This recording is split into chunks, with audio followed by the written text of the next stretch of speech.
Entering the kitchen, Lan felt the change in atmosphere. The decrepit yellowed extractor fans spun noisily, yet could not cope with the scented plumes of steam rising from the simmering soup and bubbling oil. Lan's glasses steamed up and the heat enveloped her. Ma was clanging pots and pans around irritably. Without thinking, Lan blurted out, "She's not just my friend, you know." The clanging stopped.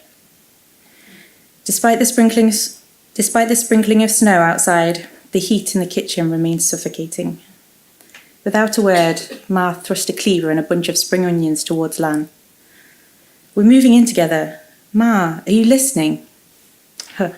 Ma balanced a knife sideways over a clove of garlic and then smashed her hand down, crushing it to release its flavour. "Ma, chop the onions." Ma focused her attention on the next clove. Sweat trickled down Lan's neck and her clothes stuck to her. "It's not the traditional way." Ma spoke as if in the middle of a conversation. Lan supposed this was the middle of a conversation that had come in fits and starts ever since the day she'd mentioned Melissa. "I know. No, you don't know. Ba and I came here for a better future for you. What would Ba think if he was still here?" Ma asked this almost to herself, shaking her head.